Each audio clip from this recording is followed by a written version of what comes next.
Hey, welcome everybody. I see all zero, one person. Hey, what's up? Welcome. All right. We are playing some 5 cent, 10 cent online. So, welcome to it. I'm going to put some music on here and we are just hanging out.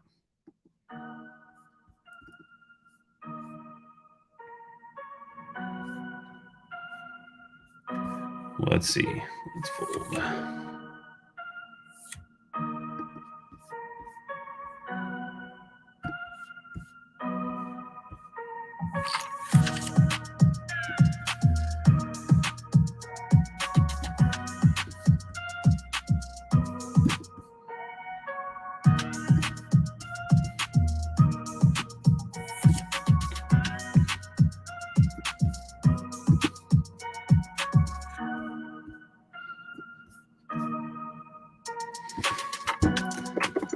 What's up, Tom? How are you? What we lack in quantity, we also lack in quality. Good to hear from you, man. How have you been?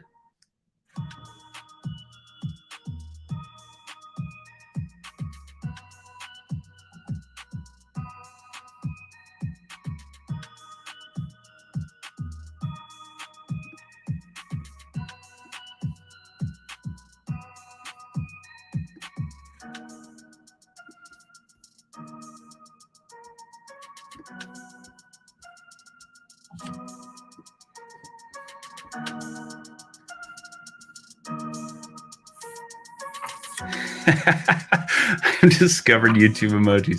Right on, man. Ooh, pocket tens. All right. Let's go to 30 cents here. Let's raise this one up.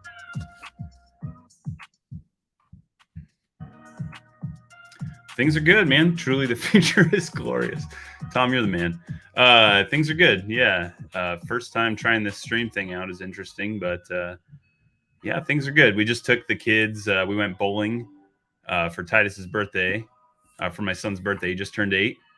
He wanted to go bowling, so we took some friends along, and one of his buddies walks in just with all this swagger, and he's like, "Hey, I just want you to know, I'm gonna win every game." Like, he's just really feeling himself. So it was fun to give him a hard time. Monster Stack, what's up? How you doing? Yeah, it was fun to watch those kids bowl. They got the bumpers up and they're kind of going crazy and stuff. 9-8. I think we can make a call here. We got a gutter ball. We're probably not going to see another card, depending on what the button does. This is actually a spot where like we'll have a lot of sixes as the big blind. Okay. 57 cents is too much. I was going to say if he goes small, we could maybe get creative, but I think it's just a fold. Monster Stack, you've been playing 1-2 on here, right?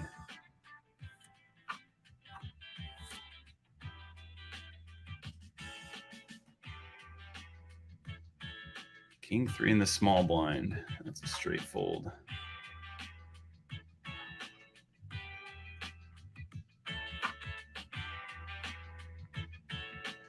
Man, yeah, it sounded like that hand. Were you able to review it? We were talking.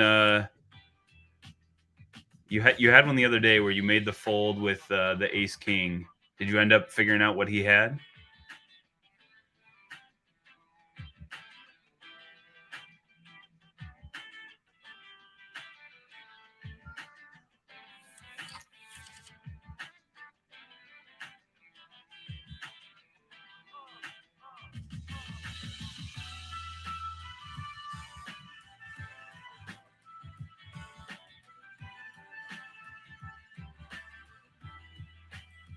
All right, we'll wait to see. Yeah, it's past 24 hours. Oh, posted in the Discord. Well, let me pull up the Discord and see.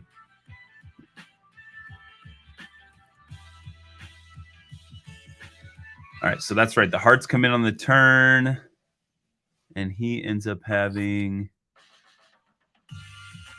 King 6 of hearts. Wow, good fold. Sheesh. Yeah, when you were talking about that sizing tell, I guess it's tough. You're moving every hand on that. well, I don't remember the format or what you were calling it, but where you got to move every time. So it's hard to get player information, but that was a weird sizing thing where you wouldn't think they'd have king six suited.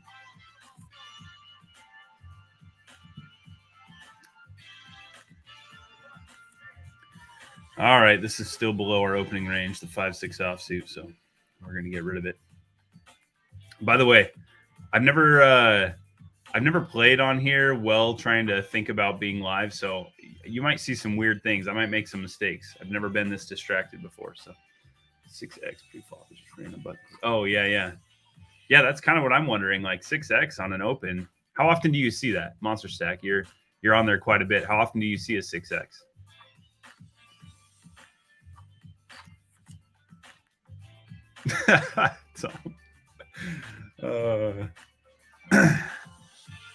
Good call, Tom.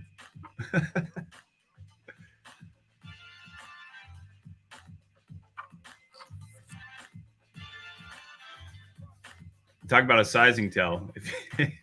If you go with regardless of whatever your kicker is with the king, you just bet that much. That gets interesting in a hurry.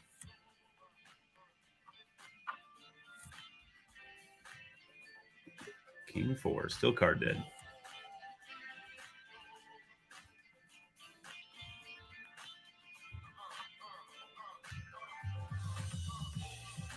By the way, both of you guys, really appreciate you on that Discord. I love talking hands with you. It's a lot of fun. Yeah, 2.5, 3x, 3.5, definitely. That's exactly what I would expect. So I'm with you. When he goes 6x, I mean, you're going to expect him to show up with some big hands there. Definitely not king 6 suited.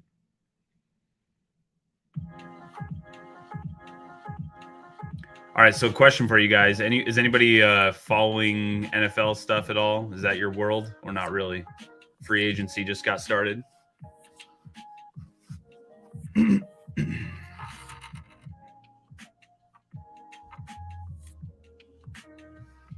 We are card dead to start this thing off.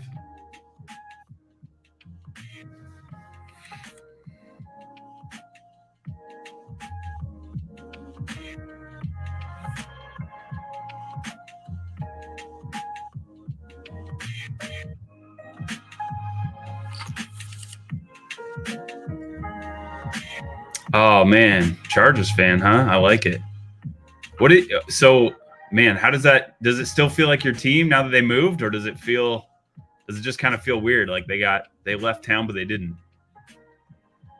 They almost feel forgotten in the NFL world. I mean, they're a relevant team and they're good and stuff, but it feels like they don't really have a home. I don't know if I like the whole LA Chargers thing. I still call them San Diego. Got the Doyle.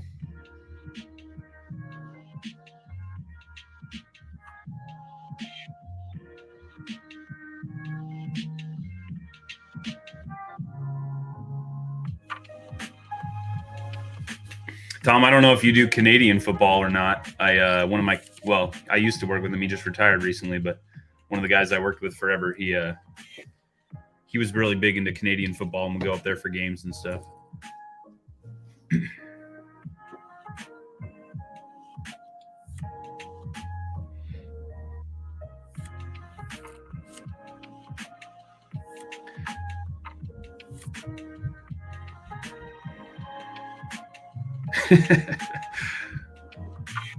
Yeah, the Panthers aren't much of a team.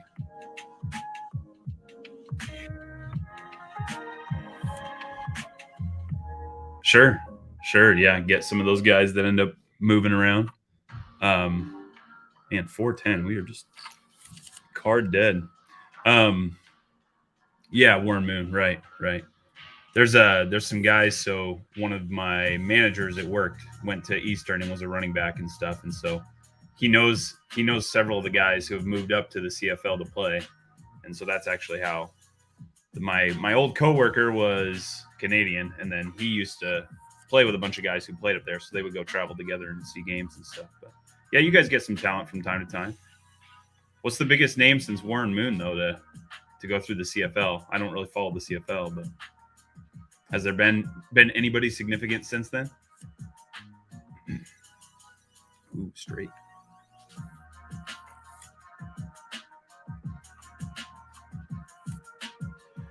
Yes, 3-9 offsuit. You guys came on here to watch me fold for an hour, right?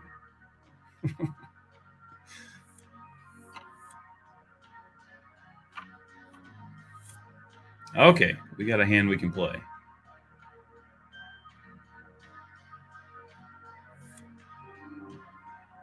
Let's see. We're gonna go to 25 cents. Now that it's later, we only have 2 opponents to get through. FX is fine here.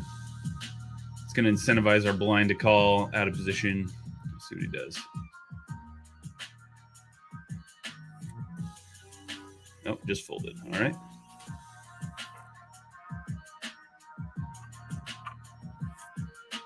One thing I don't love about Ignition, I don't love this where like my cards are up here. I'm always looking here, waiting for action.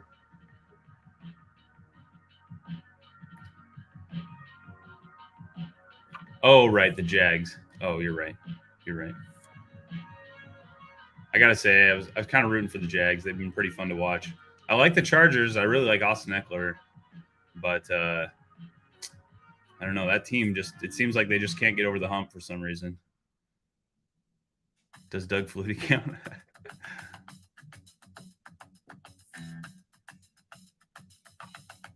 Okay, I have a non-football question for you guys.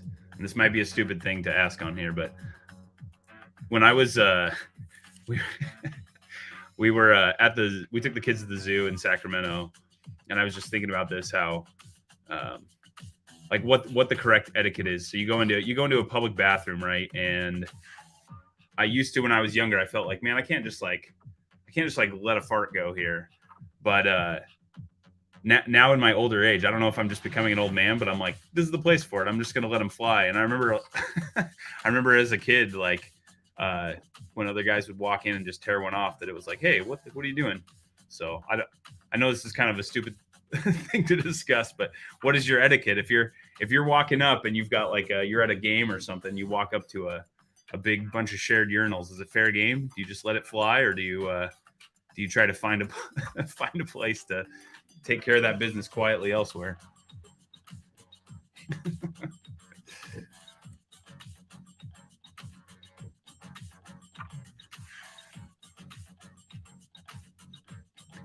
You guys are like, I got to get out of here. What am I doing?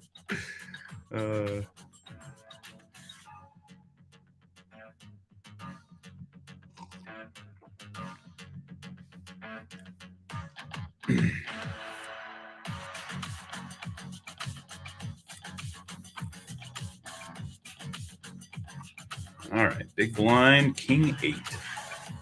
Not too happy with that one. We'll see what happens with the action here.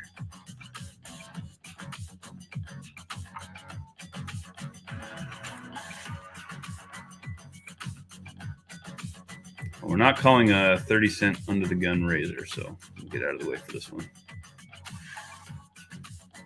Monster Stack, what how many tournaments are you playing these days? Are you mostly playing cash? Are you playing tournaments? Because of my job, I literally never use tournaments.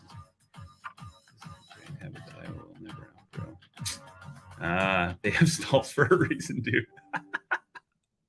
Okay, let's do a little set mining. He's got $12, so we're getting our price to call and try to make a bunch. Interesting. All right, well, we're checking. Let's see how he approaches this.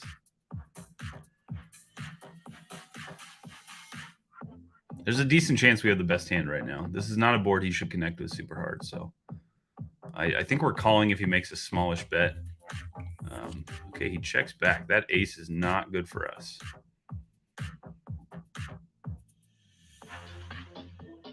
If this was a different card and he delayed his c-bet, I'm probably calling. But unfortunately, this one not only hits him hard, but it's easy for him to rep. And we've got another opponent still, so not much we can do here.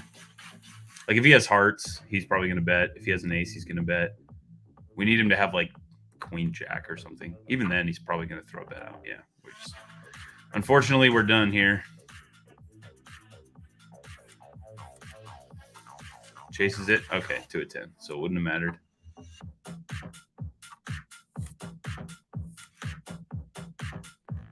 6 max monster stack.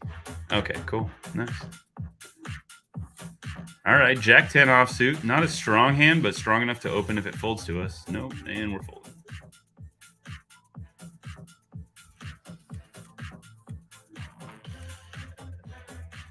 How much of the 1-2 are you playing? Are you always playing 1-2, or do you play higher or lower as well?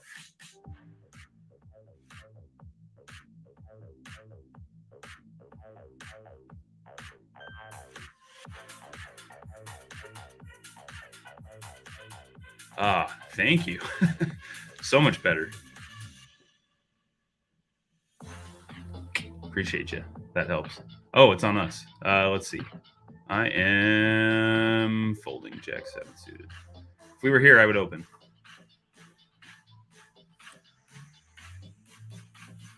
With this, the other thing I really got to think about all the time too is that we're playing like the low jack right here. You know, when like this is the low jack under the gun, so or right here now. It's really easy for me sometimes to like see the blind next to me and be like, oh, okay, I need an under the gun range, but really I only have 5 players left to get through. So appreciate that tip. I didn't know I could switch seats like that. That's quite nice. $2, $5, really? Okay. I'm probably going to step this up at some point, but I haven't really been ready to throw a ton of money at it yet. And I would have played higher if I was focused, but talking with you guys, I didn't want to just punt a bunch of money off while I'm distracted. So.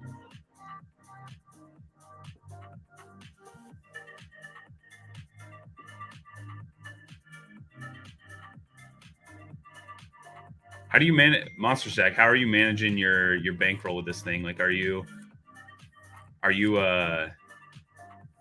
have a bunch of money like at home that you consider part of it and then part of this, or do you run it like its own bankroll, or how do you do that? 888 seems to be like 5 cent, 10 cent. Yeah, that's what I would say. 5 cent, 10 cent usually plays at least 1-2. Sounds right. Let's see. Small blind, getting our price. We're out of position. I haven't been paying close enough attention. If this guy raises us, it's not a very good call.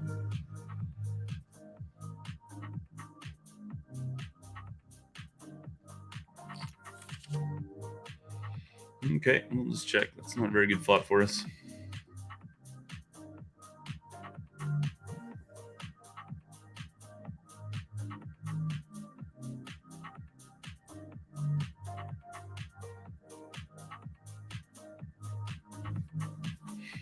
How hard is that 2-5 game online?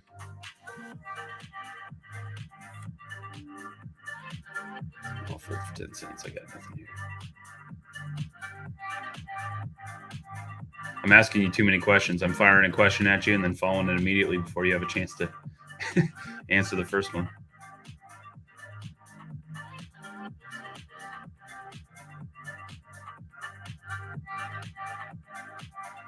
Tom, have you tried your hand at 2-5 yet live? I know you've been playing a lot of 1-2 and maybe debating going up to 2-5.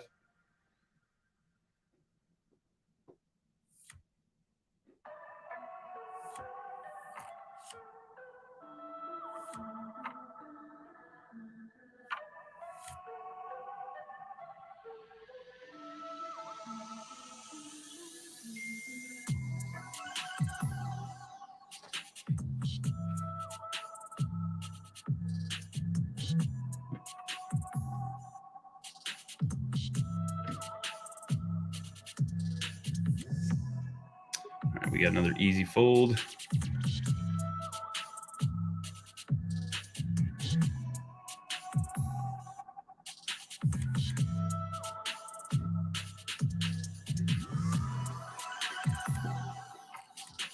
Not had a chance. Play this summer on weekends. Cool. Have you been playing 1-2 at all?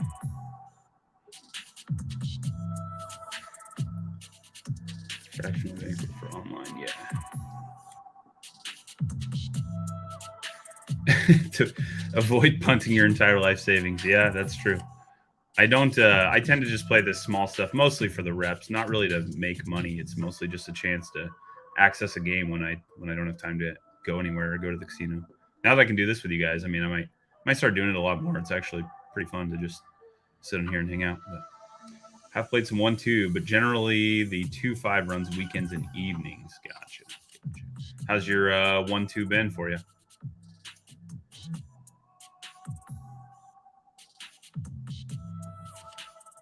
Yeah, exactly. Get reps, experiment, kind of play with some things. I think it's really great to like do some studying, like read about a concept, and then just try to put it to work. You can get so many reps so fast, and give yourself exposure to a lot of situations. So really gives you a chance to play with stuff. Because if you're getting dealt, say 20, 25 hands an hour at a live table, it's unlikely you're going to get in the spots you study more than maybe once, twice in a session. So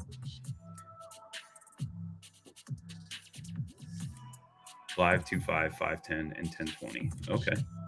Do you play 5-10, 10-20 monster stack when you're playing live? I'm very steady, $15 an hour guy with very little variance. Hey, you know what? Nothing wrong with that. You're making money. Like the average person showing up to that table is losing. So if you're walking away ahead, even if it's a small amount, you're doing something right. So you'll continue. I mean, I've talked with you enough, Tom, to know your game will get to the point where you'll move up and you'll feel good about it and start just making more and more. Confident in that. All right. Unless this folds around, we're pretty much done. If the small blind opens, we can defend. Okay, yeah, we're not defending 30 cents here. Live, I play 2-5. Okay. I thought so. I don't spend a lot of time on Instagram, but I know I've seen you on there a few times, and I thought you were a 2-5 guy. Okay, might be doing a little bit of set mining here. A limper. I'm not going to raise this one up. I'm fine to just limp this. I wouldn't really do this from another position, but when you're in this spot, I'm fine. And that is not a good flop for us.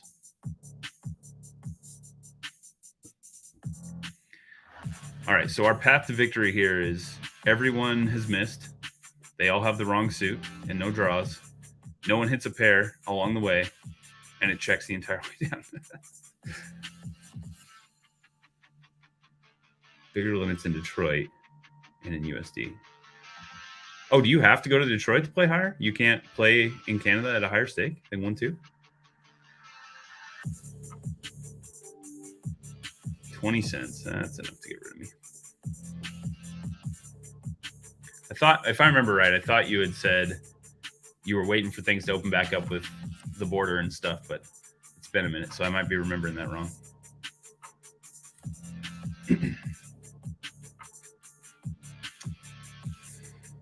Well, another fold.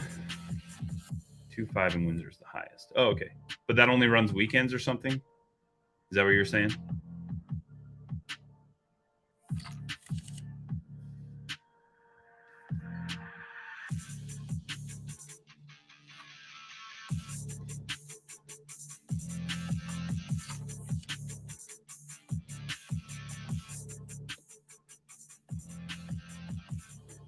Hey, what's up? We got somebody else joining us. Nathan, is that you?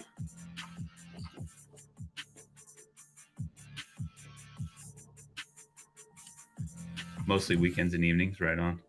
How's your chess game coming along, Tom? Are you still doing tons of coaching?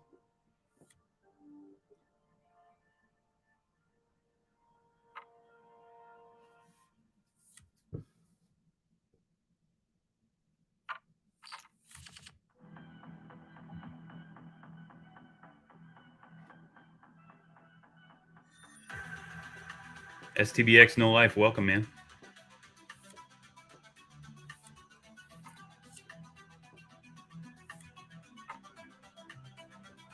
We're mostly card dead so far, but it'll show up in time.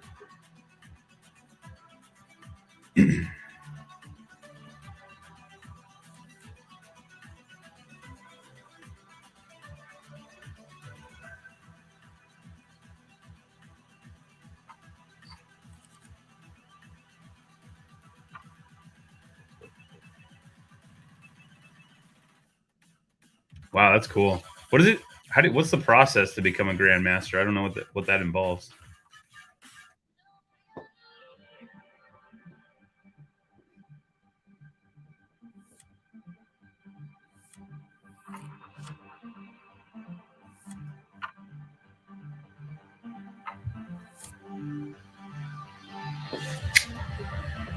Just not finding them.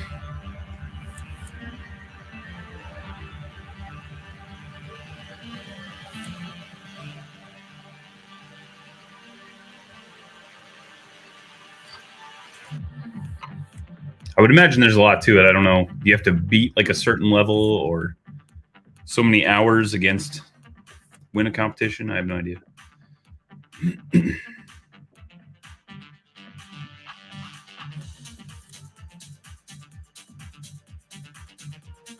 I'm also curious. I know you're probably answering that question already. I'm also curious how many people you've brought up to that point where they can say that they're a grandmaster. That's a pretty cool accomplishment as a coach, I'm sure. You have to play in a certain types of tournaments with other titled players and make. Oh, at 2,600, that's your rating, right? Okay. Also, you can get your rating to 2,500 on the international. Cool. Right on.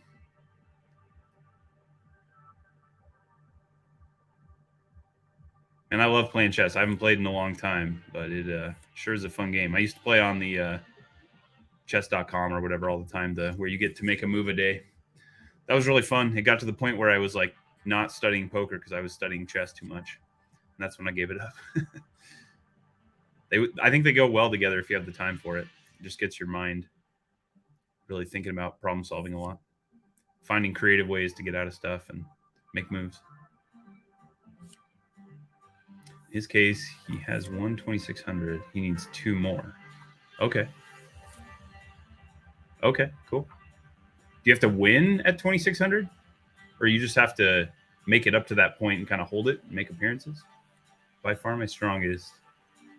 100 better than the. Okay, cool. Let's see. We got a limper. I'm not gonna. If there was no limper, I would raise this, but with the limper there, I'm not gonna raise this up. It just doesn't play well multi-way. If only we can win money playing chess. The problem for me with chess is like, I mean, Tom, you know this, but if you're better than somebody, you're gonna win 90% of the time. If you're significantly better. And in poker, that's not always the case. And so, I mean, it's interesting with poker, but I think it's what makes it so great. It's what keeps people coming back, right? Is that they have this like idea in their mind of like, man, I had such a good session last week. They can get these huge wins, and it keeps a player who's much worse coming back because it's what makes it lucrative, I think. Perform at 2,600, so needs to have a performance that would be standard. I'm not sure I know what that means. Does that mean like you're going to play against another opponent and it has to be like a significantly close game or like a quality game at that level? Is that kind of what you're saying? Like if you say, hey, I'm a 2,600 rating, but you just get smashed, then it doesn't count? This is a chess live stream, by the way.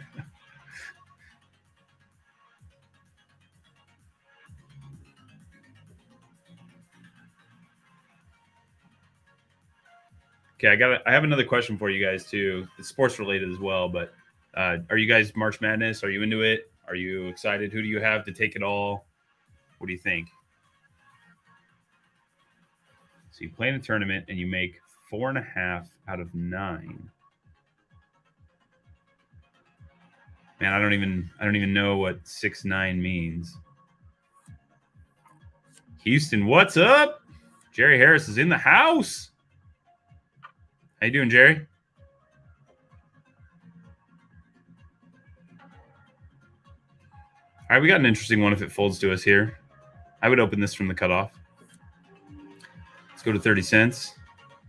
Gonna play with some caution. Man, guys, talking with you, I am like just not in tune with what my opponents have been doing. It's not a good thing. So if there's any information that I should know, shoot, 3-bet.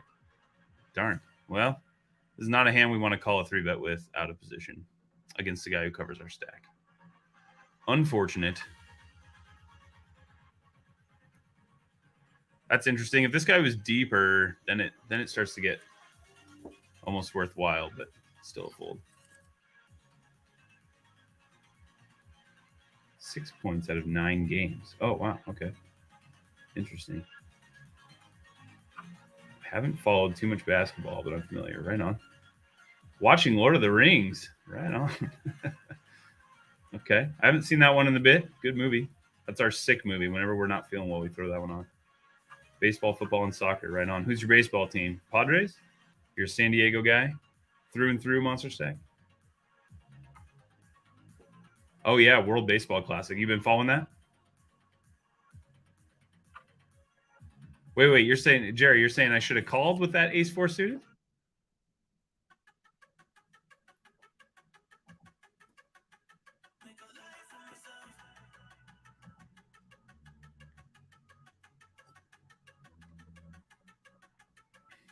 Yeah, Padres. Man, those Padres, they've been fun to watch. I was rooting for them last year. They made some big moves, but that team is pretty dang exciting. I think they'll have a good season. You guys probably know I'm an M's guy. Lived in Seattle till I was 10, so got to watch the Mariners when they were, Griffey and Buhner and Randy Johnson and all those guys that, went on to do great things and stuff, but never did more than a couple of decent runs. Finally made the playoffs again last year after a record-setting drought, so it's pretty fun. Rockpile, I can't tell if you're joking or not. On my side here, the emoji, it's probably just because of the stream software I'm using. It describes your emoji. It says face green smiling. I'm assuming you're actually just sending it. I'm saying that because of the hand we discussed. Right. Yes, Jerry. I know what you're talking about. Yeah, it was almost the same spot, huh? Does the last exit still exist in Seattle? I don't know what that means. What does that mean? All right, this limped around. There's a chance we just have the best hand here, so I'm going to check.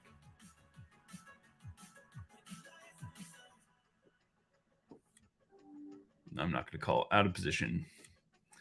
Drawn to 3 outs.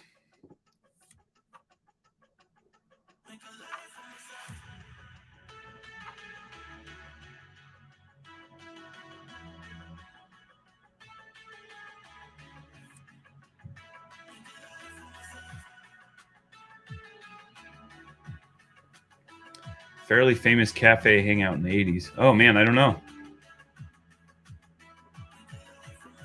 I am going to get out of the way of that one. CR that flop. Week 1 quarter pot bet. Yeah, I mean, possibly, but it went check here. Like, I'm not heads up. I'm out of position. And if he does end up calling, I'm just not in the best spot. Since it's a limp pot, like, he can have any part of that. I'm good. I think there's a better spot we can find to fight. So we're folding this. 6-10 offsuit. Oh, check raise. Oh, gotcha. I don't know. You think so? I mean, he might fold, but he can limp plenty of kings there. I don't know. I think he's probably calling with the king. The board's dry. I have to have a set. I wouldn't have a set of kings or jacks, so my combo's just I don't know if the story makes a ton of sense there.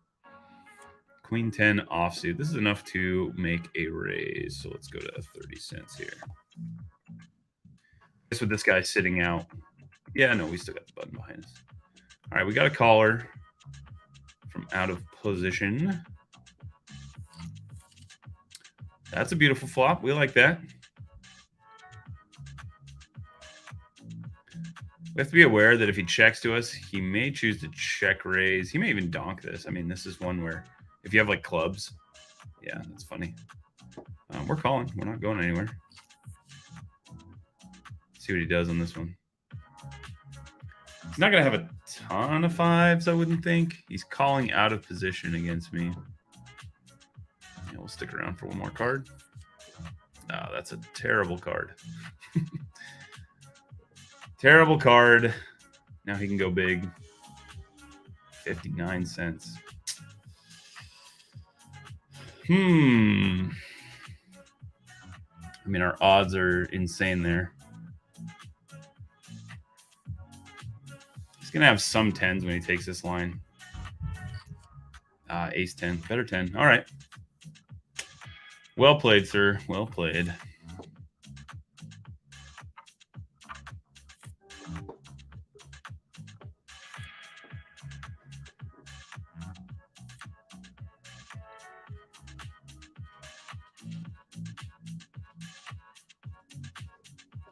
You think I should have raised the turn on him there with the 10 in my hand?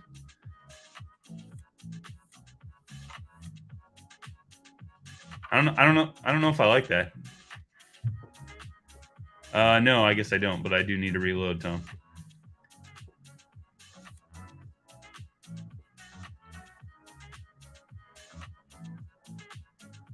I used to play with a different site in the past, so I don't have some of the things figured out here. Small blind raise. I think we're gonna go ahead and 3-bet him here. We're gonna put this one up to 90 cents. Let's give him a clean 3x in position. If he decides to go for the 4-bet, that'd be a little bit gross. There we go. We'll let those go. Let's see. Okay, we're adding on after this one. Small blind with ace-3 offsuit, limp. I feel like this is a spot where we're either going to squeeze or get out of the way. This guy's been doing some weird things. Last time he limped, he came along for the ride.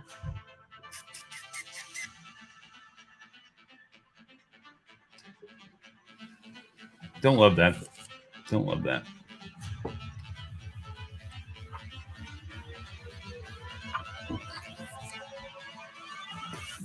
I think it gives you a free river.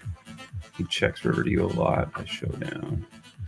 Yeah, but if he's going to check to us, if he's going to bet, like we check raise or he bets river, it would have cost us more to check raise him there. I don't think we're getting him off of a top pair top kicker anyway. Not that I expected him to have that. You can get him off some draws, I suppose. But he's kind of repping the stronger range there, so I don't feel like I really want to get aggressive. He hasn't taken any weak actions up to that point. Just a second. No, not yet. Okay. Son's coming into the room to say, hey, victory, achievement unlocked. Thanks, Tom. I'll be back on. All right, Jerry. Thanks for stopping by, man. Good to see you. You got a very important Lord of the Rings movie to get to? Did he bet the river when the straight and flush came in? I agree, Tom. That was weird. I would have expected to check back a fair amount there with a made hand and for him to go for it with his bluffs. He bet so small, though. It felt like he was going for thin value. Not a hand that we're going to want to turn into a bluff necessarily because we have top pair and he can have like a jack 10 or 9-10. So where he can have some worse top pairs where I don't think we want to try to blast him off of it. So I think it worked out. Sorry, guys. One sec.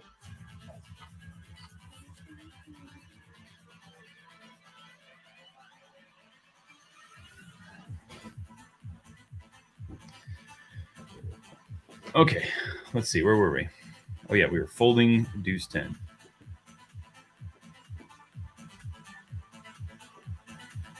Yeah, on that hand, I don't know. Would you guys have done anything differently? I don't know if there was a spot that I necessarily. I think we're taking the our range is condensed.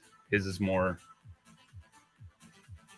like he's going to have more bluffs and more value hands than we do, since he decided to donk lead into a paired board with the flush draw, right? So he's going to have more of the polarized range where he's got some draws. And by the river, though, like I just don't think he's betting clubs that small or a 5 that small. So then it looks like value. It's not a bluff. So I think I'm comfortable with the way I played it. But if you guys would play it differently, let me know. He was kind of giving us an incredible price to call there too. I don't remember what it was. It was 250.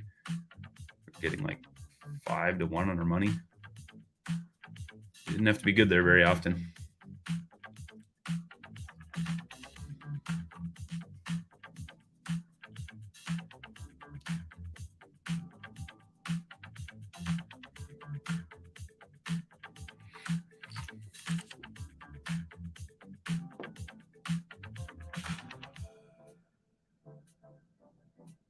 All right, I'm curious, you guys, if any of you are headed to the series, and if so, if you have like events you're planning to play, if you're just going to play cash games, not going at all.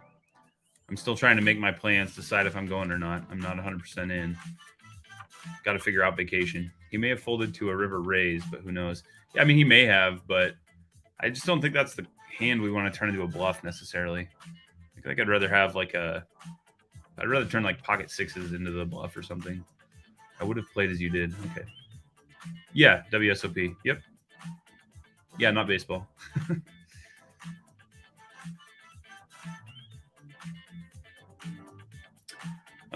Let's see. Button raise. I think we're fine to defend this.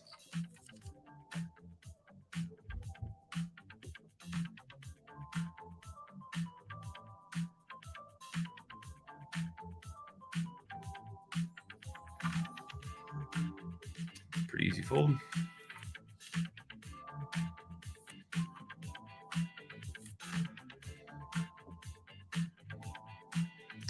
This table's kind of starting to fall apart if that doesn't fill soon. There we go. Okay. Let's see. Yeah, it folds to us. We're definitely raising. Let's go to 25 cents here.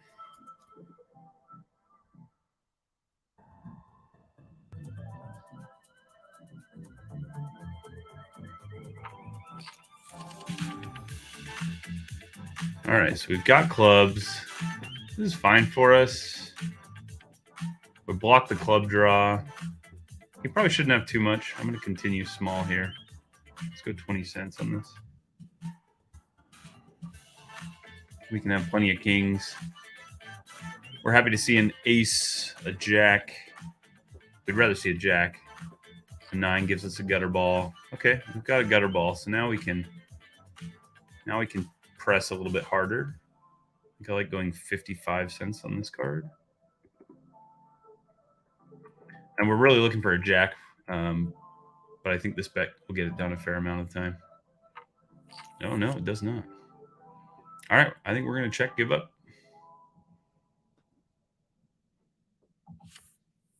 Yep, that's a king. Good call, sir.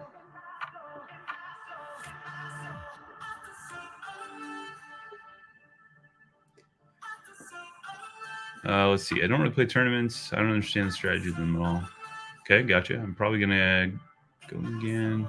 Ultra stack event for 600. Yeah, that's a good event. There's a 600 and a 300, if I'm not mistaken. Both of those look pretty sweet.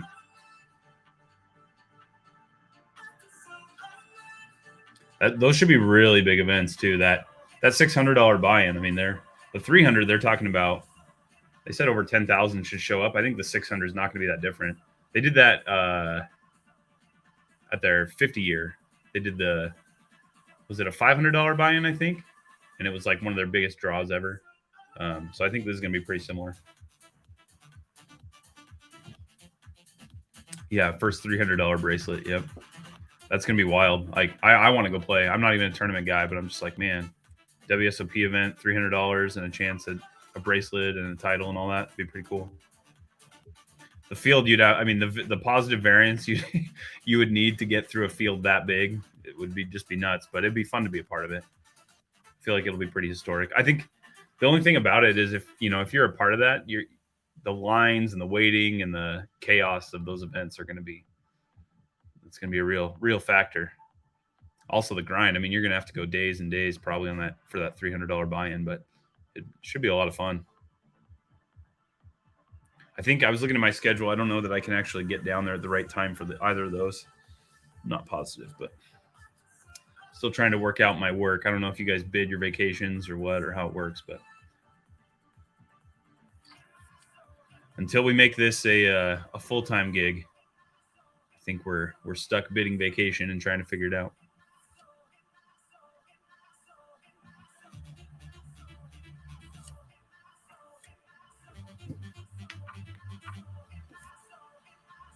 Okay, ace 10, big blind. We got a limper. Seat 1 here's had a nice comeback. He was at like $3 earlier. All right, we got a bunch of limping. We're not okay with that. Let's go to 45 cents.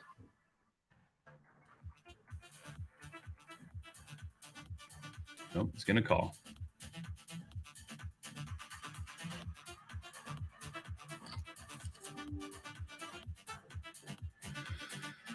Oh, let's see. We're heads up. I'm gonna have a check here. Yeah. Okay, that is a card that I can represent in multiple ways here. I'm gonna put them all in.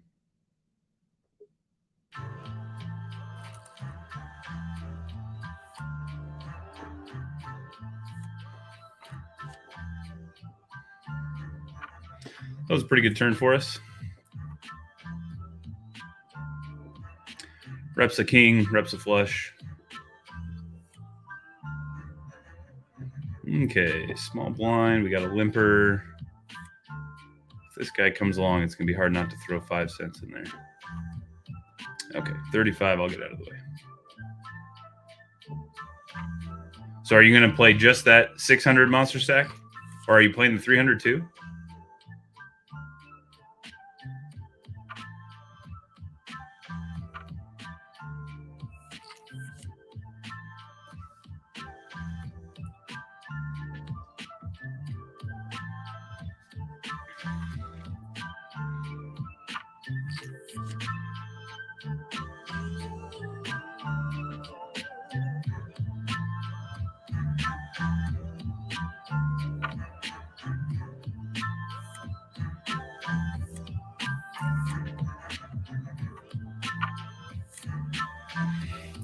$7.9 on the button, just below what I'm willing to open.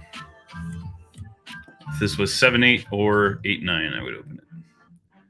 But the cash games will be incredible. A bunch of tilted losers from various tournaments.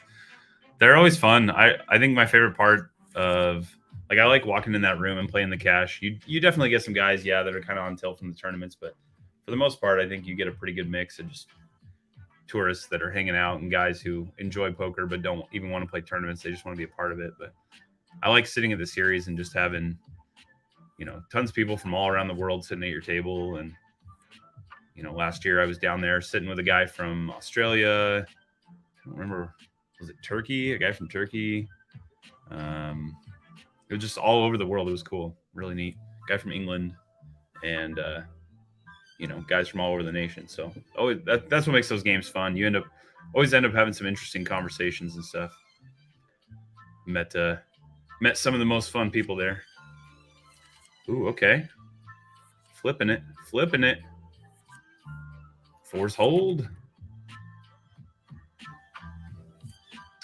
Queen 7 suited, just above average. Tom, have you ever been down there before? Played the cash?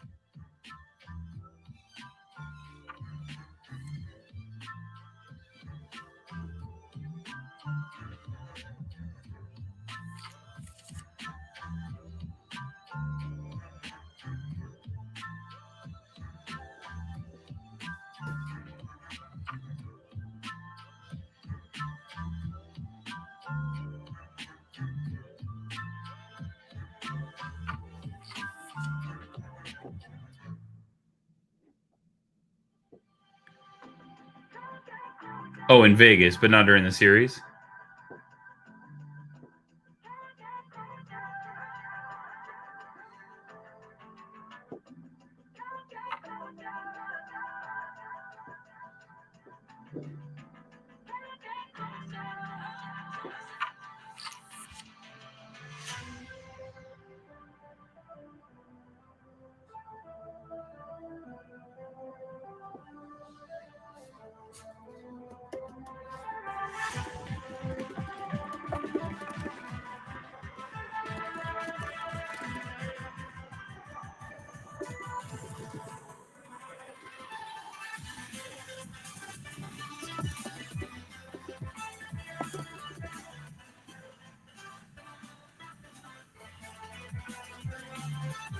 Oh, whoops.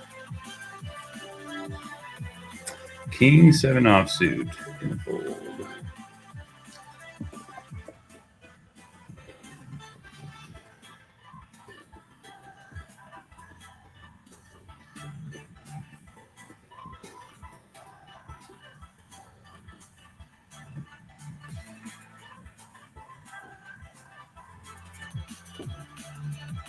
All right, I just added the little question on there so people can add it as they're going. But curious if there are good books out there, good books or podcasts.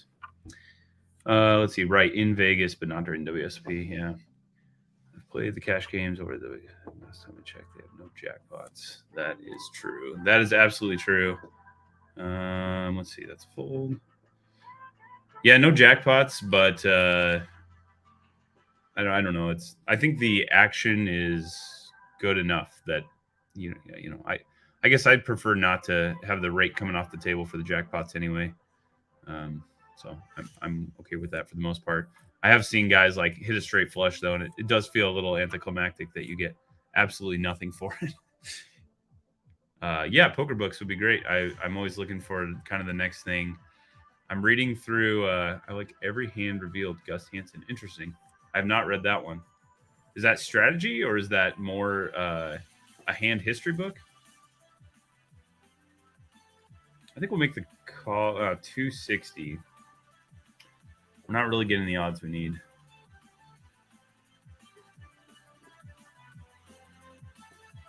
Actually, I probably should have called. It's going to give this guy the price, and he has the money, so that might have been an okay spot to just throw the chips in and hope he calls. But I don't really want to get 3-bet by him, give him a situation to squeeze either. All right, if this folds around, I'll open it up. King 9's fine. He recorded every hand from a tournament he won. Oh, that's cool. All right, let's go to 25 cents here. On 2.5 from the button. I don't really do this live very often. I will from time to time, depending on the game, but I don't do it a ton. Okay, we got a gutter ball and an over. That's not a bad flop for us. Let's see how the action goes. I think this is one where I'll delay a c-bet. This is going to hit. It'll hit them fairly hard. 40 cents, huh?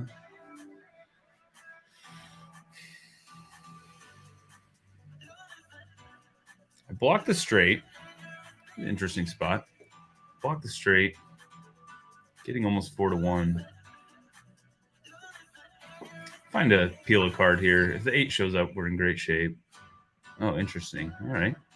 So now we had a double gutter plus the over card. This is a very interesting card here. And 60 cents is rather small. We might be able to steal this one on the river if we don't improve. I mean, I'm going to make the call. That is not the card we were looking for.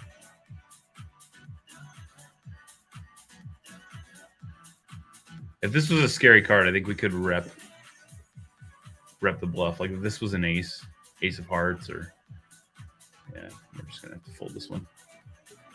Interesting. Let's see. He recorded every hand from a tournament he won. Poker Guys podcast. I've not listened to that. If you don't like non-poker stuff, skip the first 10 minutes or so. Okay. They just do a lot of like catching up at the beginning. I think that's fun. Like I think that's a good part of a podcast though. Once you get to know some people, I think that's kind of a fun part of podcasts in general anyway. They do like hand histories on there and some strategy stuff or interviews.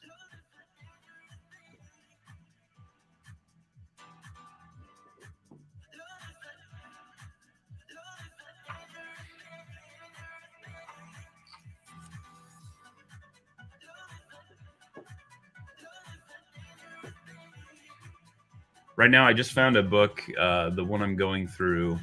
Let me find you the title. I've been listening to it. It's an audiobook. Dan Pierce. It's like the Big Book of Mistakes or something like that.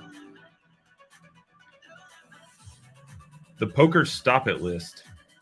And it's been good. It's just got a lot of good stuff in it. We'll fold this one. Let's see. Normally runs about an hour. One hand analysis detail. Yep.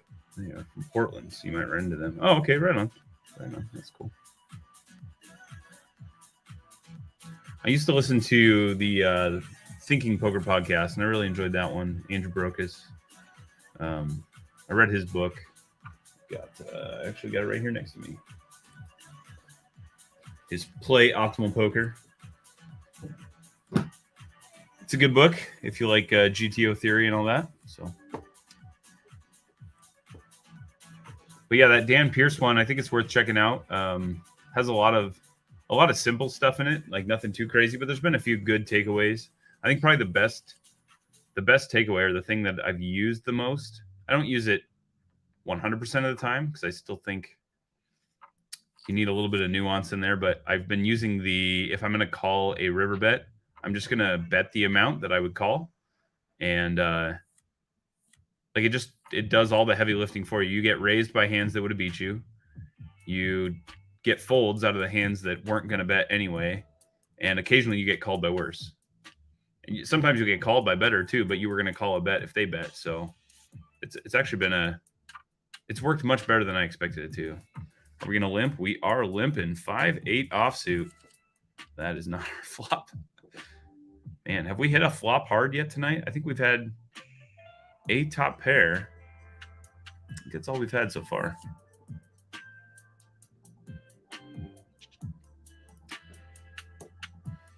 Too many opponents to try to bluff at this. So this is just going to check fold when someone shows some interest. Hey, we made a flush. Come on, check it back, and we'll split this up. Oh, bummer. I'm not even going to call. He needs any club to beat us.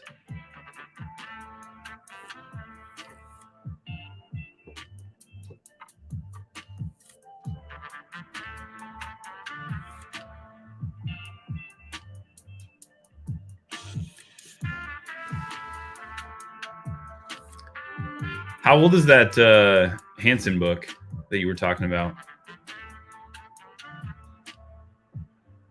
I'm gonna look it up right now. What was the title on that?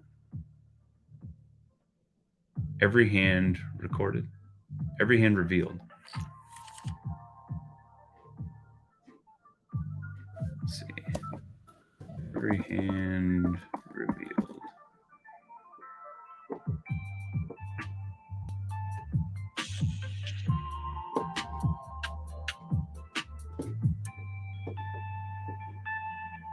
Oh, 2008? Okay. I mean, it's old, but it's not.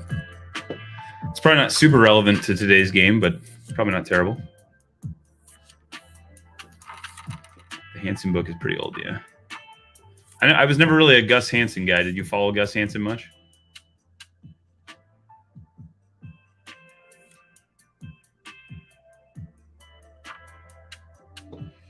He's got $12.53. I will call. It's a decent spot if we end up seeing a flop 4 ways. It's not the worst. We've got position. Kind of like it. I'm sure the strategies are no longer applicable exactly, but how he deals with his opponents. Okay. I think back then there was a little more of the there was a thought, at least, around reading people a lot more, I think. I actually watched a really interesting video the other night with basically they were trying to see if a poker player could beat a lie detector, and it was kind of fun to watch. 10 cents, huh? I mean, sure. Are we ever raising here? I feel like he's trying to set a price. If I had a queen, I would raise. I don't think he's doing this with a queen. You guys tell me if I'm wrong here, but I'm going to take this one up to 40 cents. Let's go to 45. See what he does. He just snap calls. That's not good.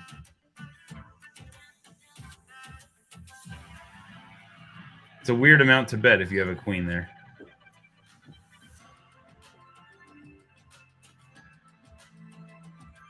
What draws would he have? He'd have like maybe...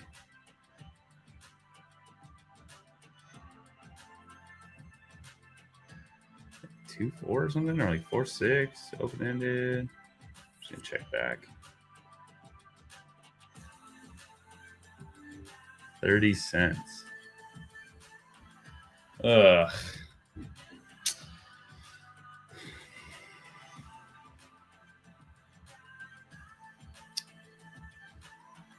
This is weird. Like, would you ever bluff this much? Probably not. What are you trying to get value from for 30 cents? This is a dumb call, but I feel like he might just have like a 5. Queen 10. Okay, he's got the queen. 30 cents. Why would you bet 10 cents into that flop? I mean, he got me. I messed up, but It was a weird play.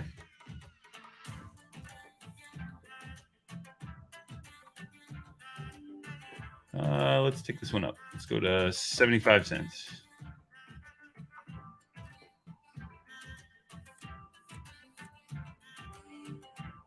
All right. Okay, so getting some respect on a 3-bet. Keep that in mind. See how well our 3-betting serves us. We might start stretching that out a little bit if we start to notice a lot of folds. So, okay, let's see. Benjamin Reese, FBI profile and helmet talks about tells. Oh, that's cool. Oh, interesting. I've read some books on tells. The Zach Elwood's Poker Tells was really good, actually. It's definitely helped me out several times. I try not to put too much stock in it because I've also had a few times where I'm like, oh, I'm getting something here, and then I was totally wrong, So I think you do that enough times, you start to realize that it's very much a pseudoscience, not like you can't really count on it very much, So let's see. Got shot with the ace. Yeah, that seems reasonable. That I probably need to fold for the 30 cents on the river just because, like, what is he ever doing it there? But maybe he has like ace 5. He would bet 10 cents. He's got the ace overcard. Calling the raise on the flop. I'm not sure. It almost seems more like a draw to me than a queen. It's a weird line, a weak queen to do that, but I don't know. I feel like I fell right into it. Let's see. 3-betting online at small stakes is pretty rare. I would agree. Yep. I think tells is the tiebreak. Totally agree with you. Totally agree. There's been a few times. There was one time I was playing, and I had read Zach Elwood's book, and he was talking about in there that you can. I kind of got in trouble for this, so I guess I don't do it too much anymore. But you're allowed to like turn your hand up for the most part. Not every room, and I guess we weren't here. Ooh, that's a big hand. Oh, I need to top off here. All right. Anyway, so he was talking about you can like turn your hand up and try to get a reaction. He said the reaction you're looking for is an uncomfortable smile, and so it kind of like a half smile where your face is sort of paralyzed, but you go to try to say like, oh, that doesn't bug me. Like subconsciously, the person will do that, and that's exactly what happened. And so I ended up calling him. He made a big bet in the river. I just turned my hands up. I was like, what do you think? I said, is this good? And he just did exactly what he described in the book. And so I was like, all right, well, I'm calling then. And the guy was pissed. He was pretty mad at me for manipulating him that way. And they asked me not to do it anymore. But it was pretty cool to see it work like that, to have it detailed in the book and then just work exactly like you expect or want it to. Okay, we got an open-ender, overcard, backdoor diamonds. We're definitely continuing. I'm just going to go a quarter again. He'll have some calls, but yeah, that's fine. Oh, that would have been an interesting card to play on. Interesting. Where did that happen? That was Northern Quest here, the place I used to play before they asked me not to. There's been a few times. There was another one. I ended up bluff catching a guy. Another thing he describes in the book is he said someone who's bluffing. They're trying to hide they're nervous, but they'll so they're trying to hide that they're nervous, but they really like don't want you to make a move. And so the guy's shuffling his chips and he's made a big bluff and it doesn't really make sense. And I've been thinking for like over a minute and it's really close. It's like a 50-50, kind of what you're talking about, Tom, like a 50-50 spot. And I'm like, man, I feel like it would just not make a ton of sense to fold this, but like, what is he going to do it with here? There's some draws that miss. So like, it's right in the middle. And so what I end up doing, as he describes in the book, like I just sit there forever and then finally reach for a thing of chips and pull it forward, like not to call necessarily, but moving it like I'm going to. And he immediately, like he's mid shuffle and just freezes up. He just stops moving for a second. And again, exactly what Zach describes. It's like, it's a sign that they're not comfortable, right? They're nervous. They don't want you to call. And subconsciously they're like, no, oh, baby. Okay, this is good. So we're not going to slow play. Let's go. Let's actually go 25 cents. I'm fine with 25 cents here. It's not going to have a whole heck of a lot. I'm going to need him to have like a draw or something to make a call here. Flip some overcards. Dang. That is the first set I have hit in a long time. It's been a long time. I shared the hand with you guys on the Discord where I hit that set of tens. I'm still not super happy about the way I played it, but let's see. Fake smiles with practice are easy to spot. Yeah, definitely.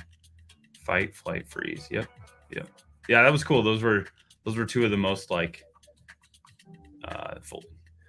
two of the most like epic spots where it really paid off. It's definitely, there's been other times where a guy had it and I probably would have called, but he was so comfortable and it was so clear. He talks a lot about that. I don't know if you guys have read that book, but he just spends a lot of time discussing like how comfortable is a person.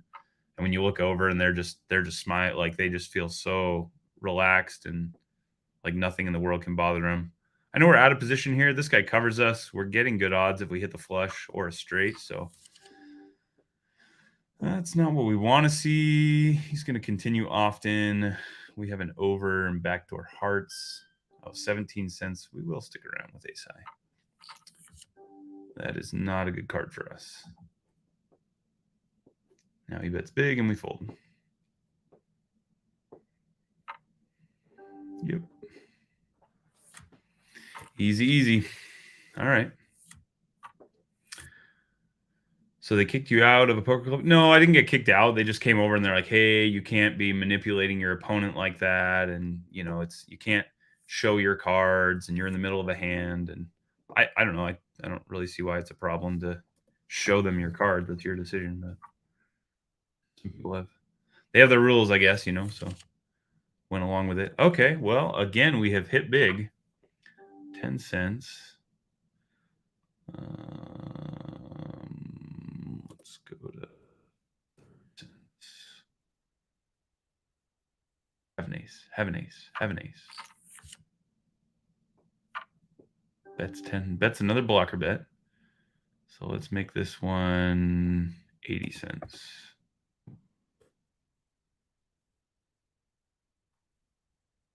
He's coming along for this one. Oh, he is. Ooh, that is not a good card for us. What can I get value from here? There's really almost nothing.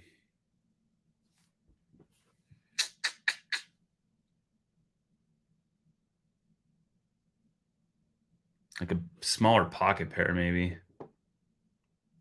I'm just checking back. King 8. Is the 8 calling a bet? I don't know. Maybe. Thanks, Tom. Yeah. Would you have bet that, River? I mean, there's just not. There's like missed flush draws. That queen was a terrible card. It really slowed us down. He might. I don't think he's calling a third bet anyway, because I would have gone pretty big on the river.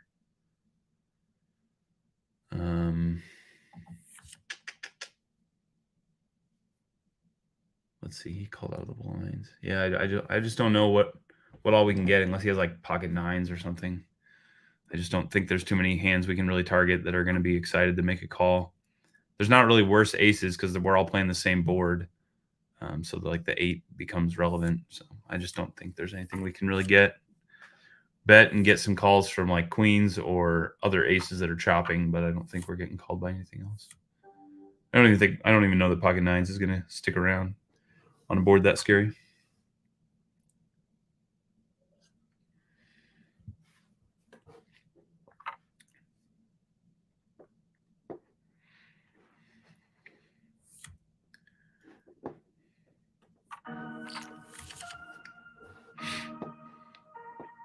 All right, guys. Well, I'll be on here for another maybe 15, 20 minutes, then I'm going to call it a night and get on out of here. Okay, so I am curious, though. I've been asking people their opinion. Surprised he called your turn raise. Yeah, no kidding. It's weird that, like, with an 8, I guess he's trying to just control the size of the pot. But the king 8 isn't particularly great with 2 overcards there. I guess I don't know. I guess there's a reason maybe that he's not doing so well. Let's see. So, what was I going to say? Oh, I've just been asking people, but do you guys wear headphones at the table? What do you think of headphones in poker? Should there be more of them, less of them, the same amount of them?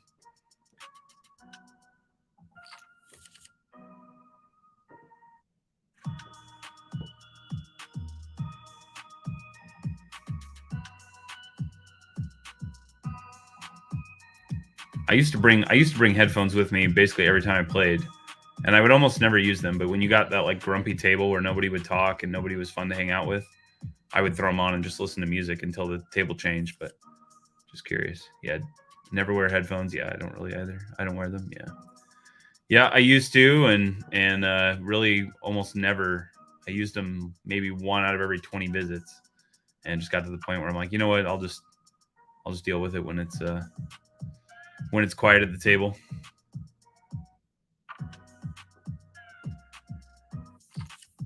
Those games tend to like not be much action or super fun anyway. When no one's talking at the table and everybody's just giving each other death glares, tends not to be very fun. Yeah, no kidding. Yeah, you miss a lot that way if you've got them in your ears. We could raise this. He's calling almost certainly, so I'm fine to just check. We might have the best hand. Fine to check.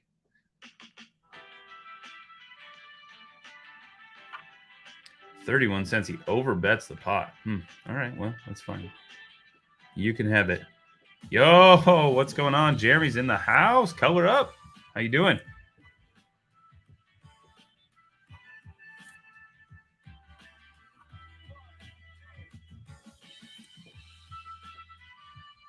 Jeremy, I went to find your latest last night. I thought, man, I haven't watched a Color Up poker vlog in a while, but I see it's been a minute. You got some things on your plate. Pretty busy right now, huh? Recreational players like to chat it up sometimes. Yeah. Oh, definitely a positive if you can keep those guys around. Plus, I don't know about you, but that's like one of my favorite parts of live poker is just hanging out with people and talking and having a good time, getting to know somebody. It's pretty rare that you get like the whole table going, but it's fun when you just, sit next to someone who's easy to talk to and easy to hang with. Am I using a VPN? No, not at the moment. I normally do, but I had a problem with it when I was trying to set it up, and it was giving me a little bit of trouble. Cough or cold for 3 weeks, and I can't. No good for close table games. Oh yeah. Hey, Pocket Kings. Let's see if we can get some action. 25. Yes. All right, let's go.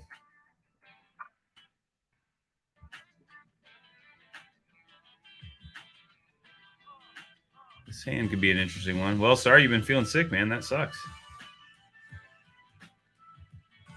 Yeah, exactly. Would never meet those people normally. I totally agree with you. It brings interesting conversations together. Dang it, no callers. All right. I think one of my favorites. So this is a story from. I've told this one playing cards quite a bit, but I don't think I've ever told you guys. One of my favorite stories. I was at the series one year, and I'm sure you guys probably know this, but they'll bring in these dealers they basically have no dealing experience, right? So they don't really know what they're doing, and they'll try to like have them keep the game going. But this gal is brand new. Like I think they took her off the street, said, "Here's a deck of cards. Here's how poker works," and she could barely speak English. We had to tell her who was winning the hands.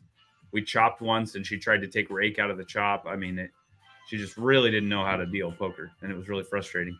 And I'm sitting next to this guy, and I don't remember where he's from, like Bulgaria or something like that. But he's been frustrated for a while, and finally she's almost done with her shift, but she's been there probably 25 minutes or something, and he's rolled his eyes like 10 times. She's messing something else up, and he leans over to me, and not quietly either. He's like, maybe back home she is good cook or bus driver, but she is not to deal the cards.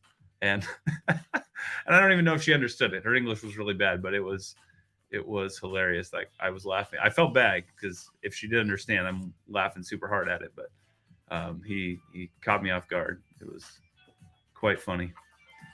Maybe she's a good cook or bus driver, but she is no to deal cards. The other one that was fun. We had I had a guy from Australia one time that was we were at Caesars playing cash, and I don't remember how we got onto it, but we were talking about we're gonna fold that. We were talking about Australia and asking him about it and stuff, and we said like, well, tell us something like we wouldn't know as you know that maybe the average American doesn't know about Australia. And he's like, you guys familiar with rollies? No, I don't. What's a rollie? He's like, oh, rollies are they're these snakes that hang out in trees, and you walk by and you go underneath, and then they drop out of the tree, bite their tails, turn into a wheel, and start rolling after you. And we're all like, just what? Like totally blown away that this is a thing, and like, what, really? He's like, no, you guys are idiots. Of course not. That's not a real thing. But he had us all going for sure. Rollies, pretty fun. Yeah, you meet some cool people with those, that's for sure. Dang, bummed that we didn't get the call on the Kings. That would have been fun to play a big one there. Okay, so we've been getting a lot of respect on our 3-bets. So next time the button rolls around, if we have one of those kind of marginal hands, we might try to put some pressure rather than just fold or call. So do I prefer the 6-player versus 9? Definitely. I don't know if you play online at all, Jeremy, or if you have or not, but if you get into this 9-player, I get super impatient. Like you get to see so many hands this way, and it reinforces like my goal when I sit down live. I'm sure you guys are of a similar mindset, but like all I want to do is I want to play these late position seats over and over and over again. I got to walk right now. Let's see what we get here. Okay, 6-4. So we'll just go ahead and fold. But yeah, like my goal is just to practice these late positions anyway. Those are the hands you want to be in, the ranges you want to play, and spend the most time with. And so it just gives you good practice. You can kind of get creative at these low stakes, and you just see hands way more and way faster. I actually got into it during COVID because I didn't really play online before that, and then I got stuck at home. And I was like, well, I want to practice. Like I don't just want to sit here and do nothing. Bummer. I would have opened this if it folded to me. I am definitely folding it once there's an open. But yeah, you get so many more hands, and you get to play. Oh, that's a juicy flop. Would have liked to have been in this one. Still not a call, but would be nice to be there. Yeah, 6 maxes. It's just so nice for practice, and because really, like your goal from your early positions when you're playing a full ring is to fold the majority of your hands. Right, you're opening like 10% of hands to maybe up to like 12 to 15% along those first couple positions, and you basically spend most of your time folding. You just eliminate those, and you end up defending from the button from the blinds more often, and you end up opening from here. So it's like you get to play all the spots you want to play, and you just get tons of reps really fast. So I like it.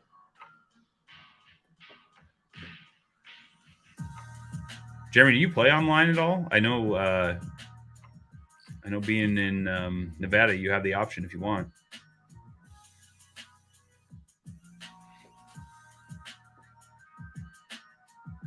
Not that we don't have the option, but you get additional options, I should say.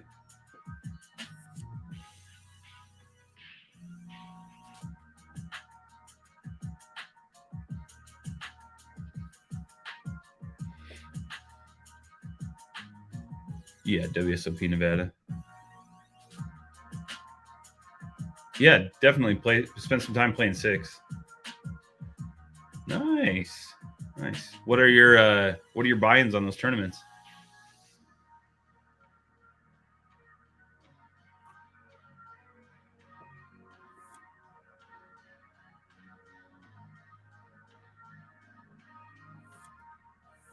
Six Max Live. It's either a home game or a tournament event. Yeah. Oh, and Monster Jack. I was gonna say too, like, well, for all of you guys, but I didn't really finish the story, but during COVID when I started playing this online. Well, then I showed back up to the tables and we were playing a lot of 6-handed. So it actually became, because we were in the fish tanks at that point and all that stuff, and so we were playing short-handed for whatever reason. If you played with fewer people, you weren't going to get sick, or I don't know. It doesn't make sense, but whatever. That was the case. So you were showing up to tables, and it was six-handed, and so it was actually great practice for the live.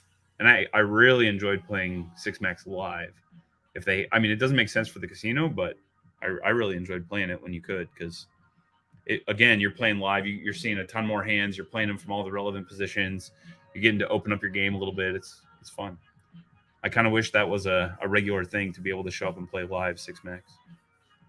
That's not a tournament like you're saying, Monster Stack.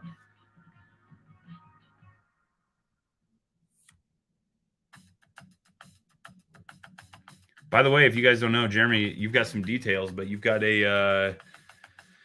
You should share about your cruise coming up, your color up cruise that you're working on this summer. Here during COVID, really 8-max. Oh, that's nice.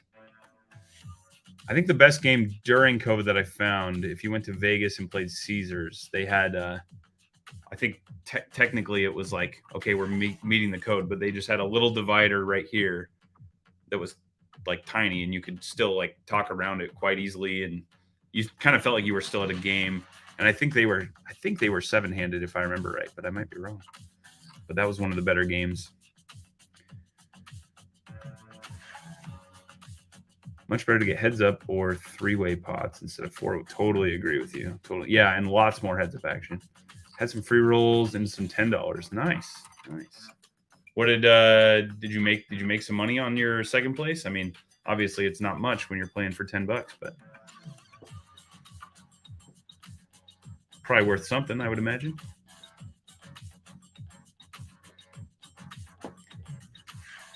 All right, if you guys know gap principle, you could call this, but we're calling against an under the gun raiser who's been folding a fair amount. And so I think this just doesn't make the cut.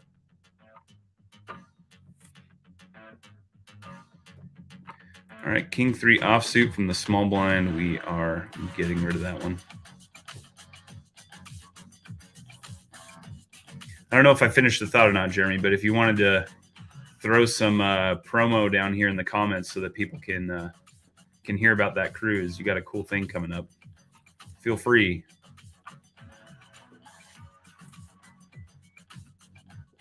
I've never gambled on a cruise ship, but sounds like a fun way to have a vacation, playing some poker on the open seas.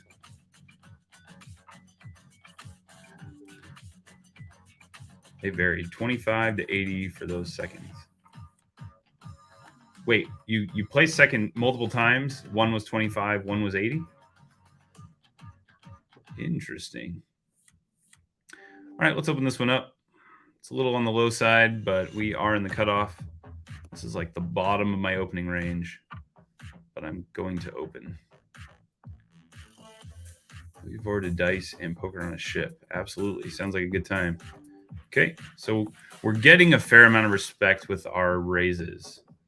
That is worth knowing. We're going to play with that a little bit when we get the chance. I haven't really seen any like spicy opportunities to get involved, but this is a table where we can explore the space, get a little bit creative, so to speak. So, guessing one was $40 something, depending on how many. Okay, right on.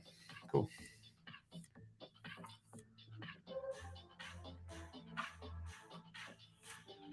All right, ace deuce off. We are folding that in the low jack.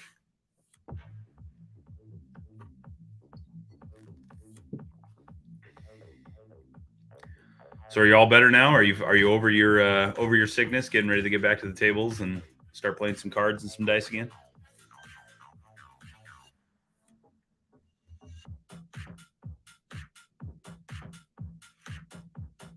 All right, guys, I probably got about 5 minutes, and then just for the sake of my family, I've had a very busy week, so I'm probably going to get off of here and just hang out with them and try to get some things done around the house. But this was super fun, and would like to do it again with you guys.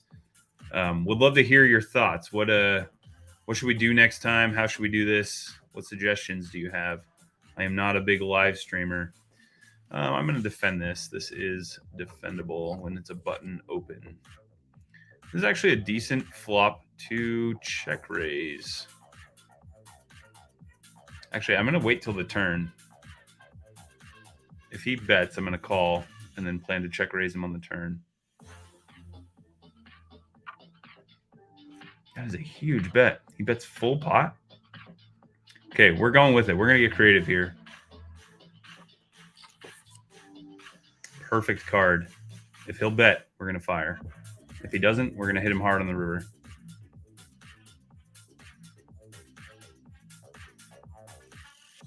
If he bets like $1.80, wow, $1.35, that's pretty big. He went full pot. Now 135. We may not check raise here. We'd want him to have like 9, 10. 5, 6 has made a straight. Diamonds have come in. There's an 8, and he's not. Oh, I guess I folded anyway. Whoops. Whoops. Oh, Cameron, what's up, man? Glad you're here. Sorry that we're wrapping this thing up soon. Man, I'm definitely going to do one of these again, though. This is fun. So my apologies that you're just getting in here and I got to get going soon, but really enjoyed it. Oh, comment in the banner. Let me get rid of that. So go banners, and I will hide this. Forgot that was up. Thanks, Jeremy. I don't know. What do you guys think on that hand where I just let it go? Are you ever going to make the check raise there? Like my thought is that like he makes a big bet, but he'll have some like draws and stuff there. He'll have some overcards he'll continue with. He'll have some pairs, but I wouldn't expect him to go as big as he did on the turn. I kind of thought that we would see more like a half pot bet, and then plan to check raise. But for him to like not slow down, I don't know. Curious what you guys would have done in that spot. That was an interesting one. I think you can definitely check raise the flop just because it is pretty scary. But I think there were just so many good cards that either he's going to bet small and we get to blast him, or he goes check and then we blast the river. But if you guys think that was a terrible play, tell me your thoughts. What would you have done? How would you have played that spot? Maybe is the right question. All right, here's what I'm going to do. I'm going to play through my next button, and then we're going to call this thing and wrap it up.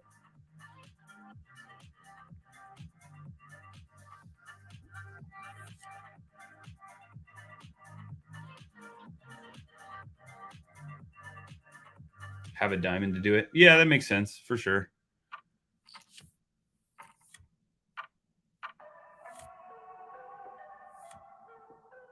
Oh, I did not mean to wait. I want to post and get back in. I'm still too scared to make this big pure bluffs. Yeah, I mean, you definitely, it's nice to have a piece. There were a lot of good cards that could have showed up too that would have made the bluff really easy on the turn. Or I would have taken it with the right cards. We're folding that even with the 5 cents in there. It's just garbage. All right, we got a few more hands.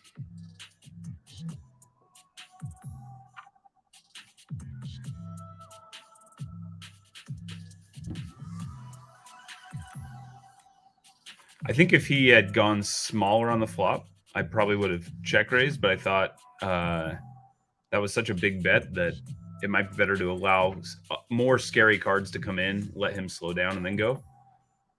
I don't know if you guys would play it different. I'm fine hearing that. I was just right on the verge. I don't really want to play this multi-way out of position, so I'm going to let it go. If that was a single raise from just the button, you could probably defend it.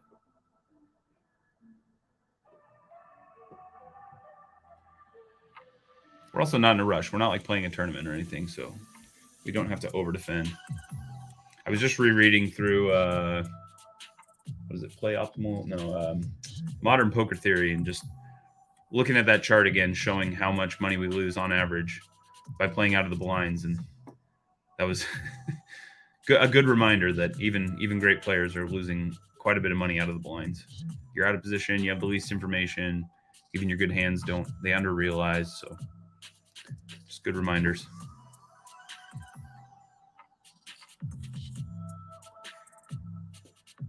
All right, we're gonna play one more. So if we get garbage on the button, I'm not just gonna like fold and get off of here. That would be a lame way to end this thing. So we're gonna play at least one more hand.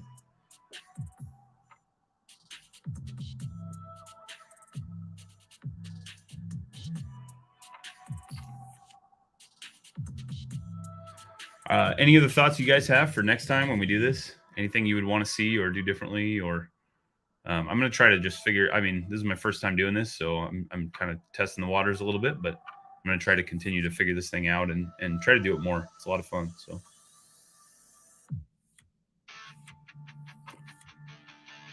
let's end it with aces. Come on, aces. 8-6. That's what I said. Let's end it with 8-6.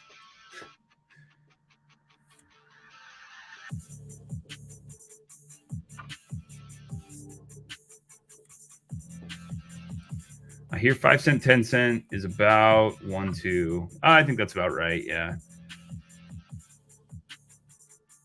Yeah. And when you play below that, when you play like the 2 cent, 5 cent, I played a little bit of it initially. We were talking back like COVID and all that when I first started playing online, and people were just a little too out of line. Like they were just a little too splashy. I think it feels so small at 2 cent, 5 cent that people just kind of, they just spaz out constantly. It's not really fun. You're not really playing poker. At least at 5 cent, 10 cent, you'll still see some spazzy things and some stupid plays, but you'll see more consistency with like at least some logical moves and stuff like this. Makes a lot of sense. Wow, we were so close. Remember? Aces. 4-3 offsuit. Throw that in the trash. I said one more playable hand. We might be here another half an hour. We'll see.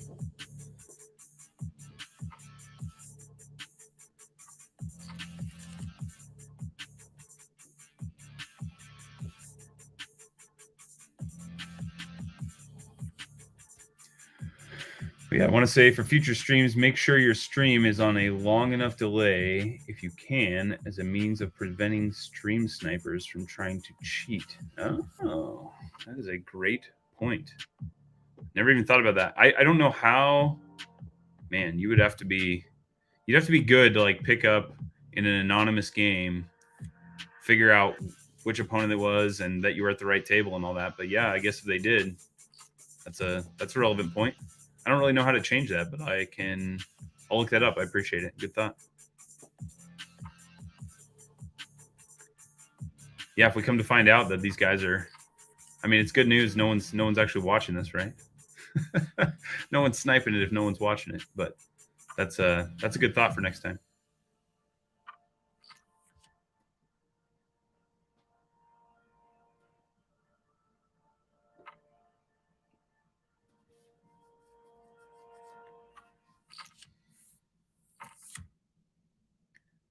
All right, so this is our fourth hand.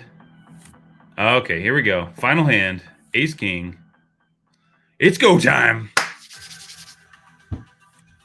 Oh, and we got a raise to 35 cents. Let's make it a nice shiny. Let's make it $1.10.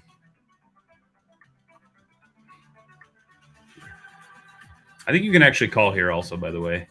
I know I'm going big. You can just flat this. I think it's fine, especially when it folds around to you. You're closing the action. It kind of disguises your ace king. When you hit, you can get paid really big.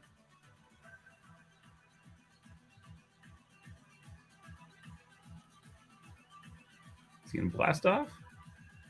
I don't think so. I think he's debating the call. Timing out. Interesting. All right, seat 6. What you thinking about? Makes the call. Okay. Well, this is a spot where we're going to continue. He's going to miss a fair amount, but his overpairs will have hit. So we want to go like on the smallish side. I'm going to go 70 cents here.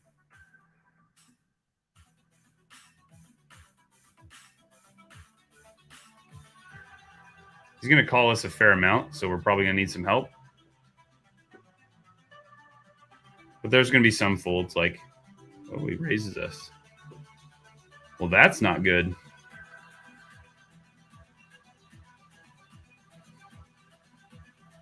I don't think we can go for the re-raise. It just doesn't make sense. What is he raising to here? Pocket eights, pocket nines, maybe. I mean, if he's got an overpair and he's feeling good about it, that's what I'm repping. So it doesn't really make sense to raise into it. Man, I keep forgetting about my time limit. Shoot. I didn't even think I was about to fold. All right, well, either way, I was probably folding that one. But that sucks. That's a bummer of a way to end it, but that's all right. Guys, thanks for hanging out. This was fun, and I will announce one of these again soon because this was a good time. Thanks for being here, and I'll talk to you again next time. Have a good week.